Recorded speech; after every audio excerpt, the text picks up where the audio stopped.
what do you mean by restoring force? Restoring force means is the force that brings back the body to its equilibrium position. It is called as restoring force. Means, see, we know that in the case of SHM, SHM means body moves to and fro. This will be mean position, this will be extreme position, and this will be extreme position. It will have extreme position on either side, mean position at the center. Now, if you displace a body from the mean position, what will happen? Restoring force will be developed. That restoring force will always try to bring back the body towards the mean position. Okay. The other point, that's what it's written here. It is the force that brings back the body to its equilibrium position, that is towards its mean position. So that force is called as restoring force. And the other point you have to remember is this restoring force is not a new type of force. Based upon circumstances, one of the force will act as a restoring force. Okay. In the case of a simple pendulum, the component of gravitational force will act as restoring force. Okay. Now let us discuss about the restoring force developed in the case of spring. Now, this restoring force in the case of spring, this restoring force F is directly proportional to elongation or compression. That is, F is directly proportional to X. Otherwise, we can write it as F is equal to minus Kx, where K is called as spring constant. Now, what is this X? X is called as elongation or compression. Now, see, if you take this as spring, this is the natural state of spring. If you don't extend this, what will happen? This spring will not exert any force.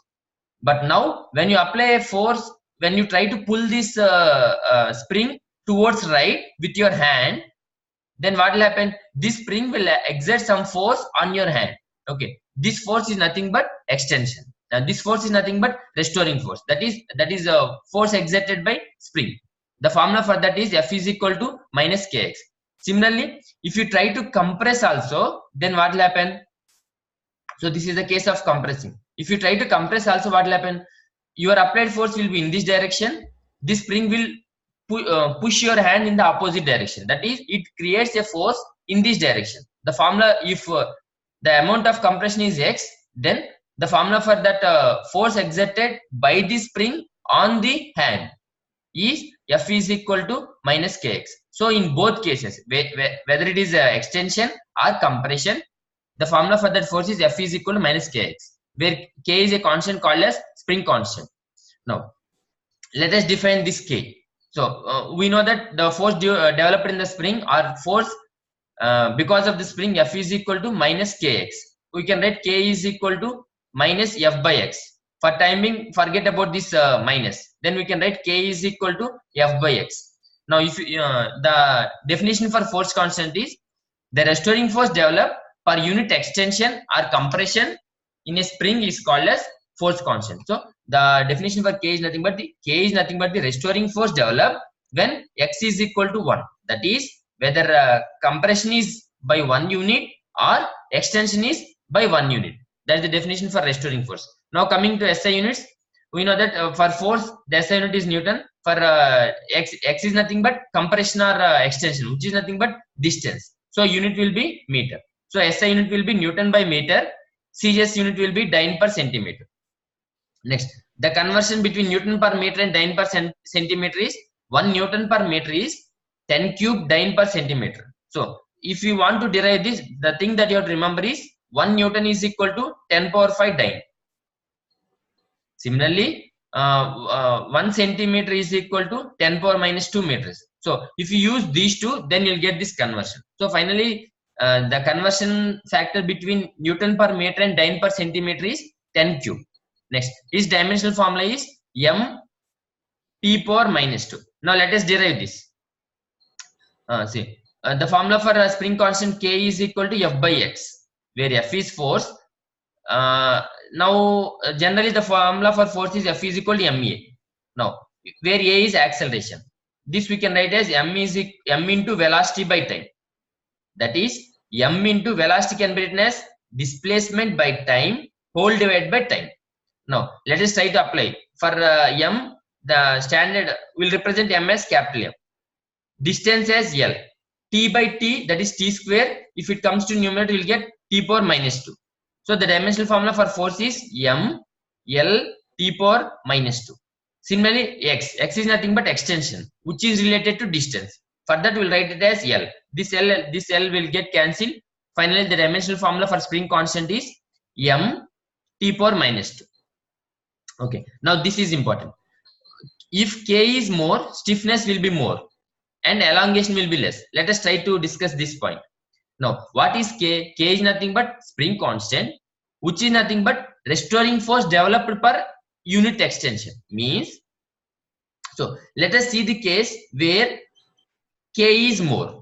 If K is more, what does it mean? It means that according to the definition, in order to produce unit extension or compression, we want more force. Okay, so what do you mean by K is more? It means that if K is more, you have to apply more force to provide an unit extension. Okay, so that is what, if K is more means stiffness will be more. Stiffness will be more means you have to apply more force. That is one way. Next case is elongation will be less, means for a fixed amount of force, that is force is constant. If you take two springs, this is one spring, this is other spring. Now if you apply the same amount of force on these two springs, what will happen? The spring whose K is more will have less elongation or less extension. Let me see. If I take the spring constant of this as K1 and the spring constant of this as K2, and if K1 is greater than K2, what does it mean? This is the value of K for this is more. That is, this is more stiff. Okay. Now on these two springs, I applied the same force. Then what will happen? Since K1 is more, what will happen? Elongation will be less. That's what written here. If K is more, it will be stiff. That is first point. The other point is it will undergo elongation or compression by less amount. Okay, so that's what here we discuss. In this case, since K1 is more and the applied force is same on both, what will happen? This will undergo less extension. That's what this point says. Next, the formula for the spring constant is K is equal to eta r power 4 by 4 N L r cube. Means the value of K, which is nothing but spring constant, depends upon these factors, which are all related to spring only. So from that, what we can conclude? We can conclude that for a given spring, the value of K is constant. Okay, for a given spring, the value of K is constant. Now let us see these terms where K is so the formula for spring constant K is eta r power 4 by 4 N L r cube. Now where L is the length and radius of the wire. Okay, so L is the length and radius of the wire.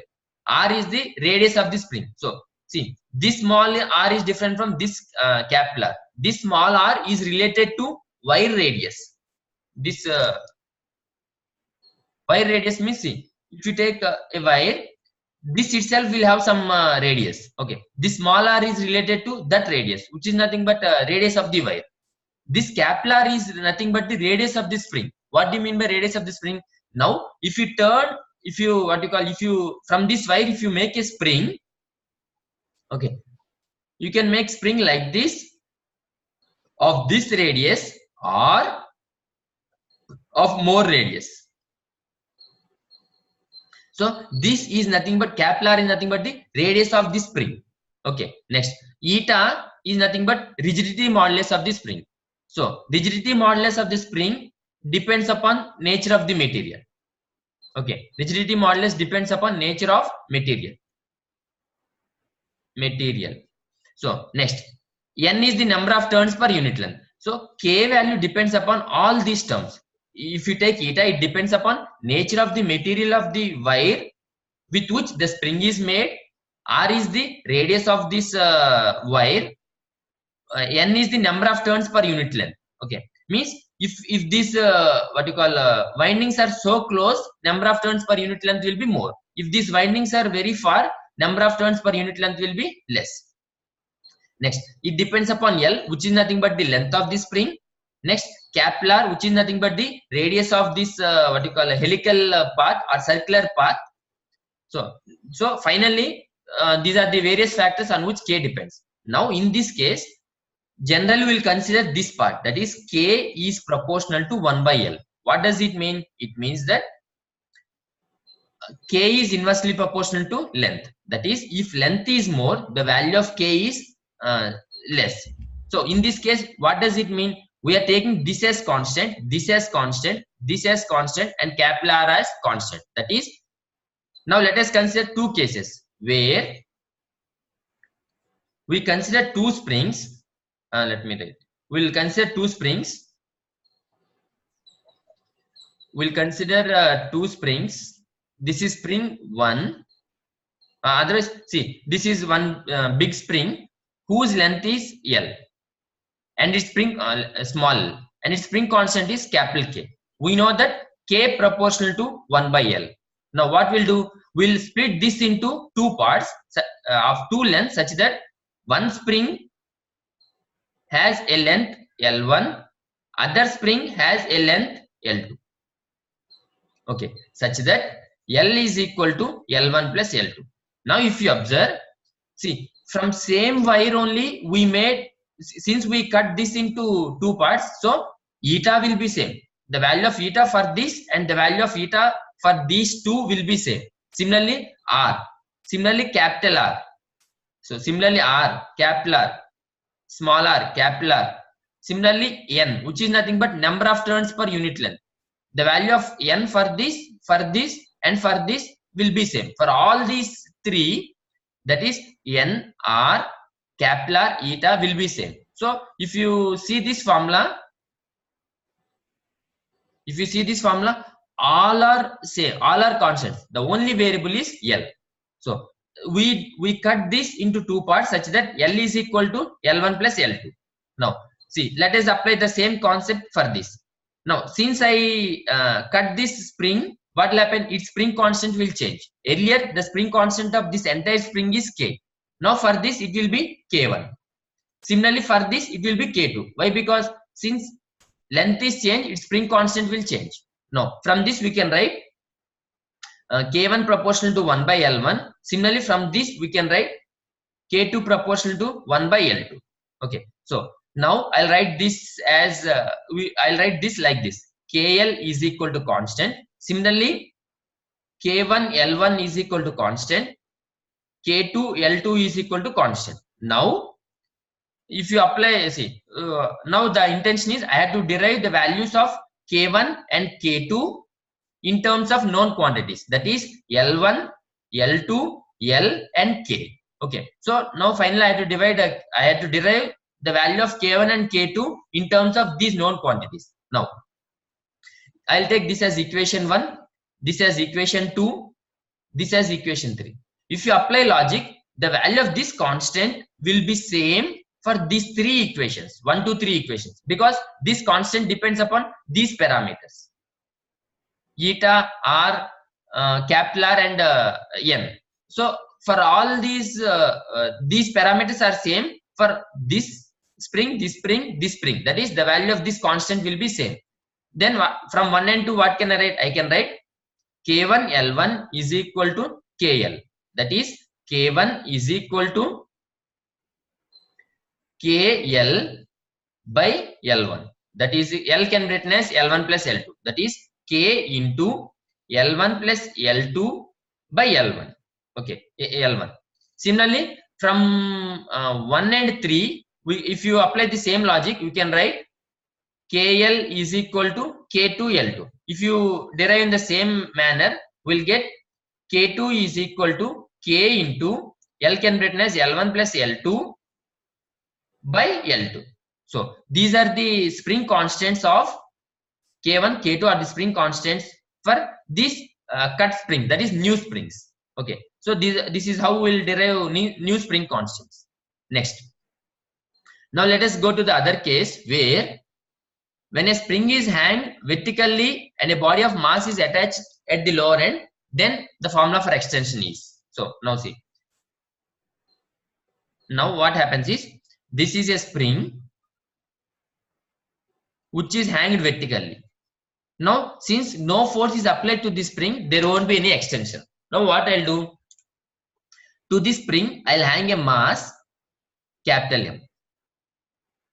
and see, I'll hold that mass capital M and just leave. When I leave, what will happen? This mass will exert force on the spring. Because of this, what will happen? This spring will extend and it will oscillate like this, and finally it will reach to a position where it comes to rest. Let us treat that position where this mass came to rest.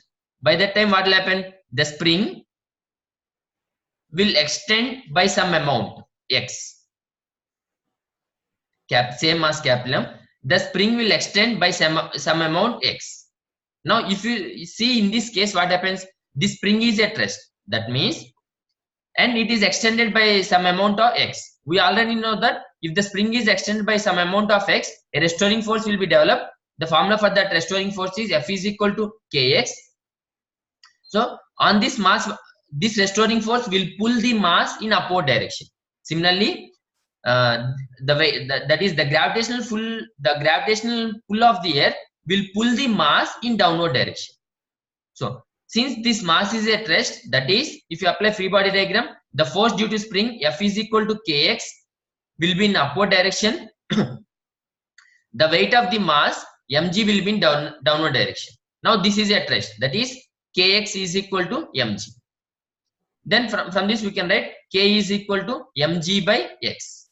So this is how we will determine the spring constant of a spring. Now if you observe, the value of this k cannot be changed by increasing the mass. Okay, now if you see, it appears that k is directly proportional. Let me write it here as capital M. Now if you see, it appears that k is directly proportional to capital M. But what does it mean? Means if I increase the mass, the value of k may increase. But what happens if I increase the mass? What will happen? Parallelly x will change such that the value of k is always constant. As we discussed that k purely depends upon L, eta, small r, capital R and n.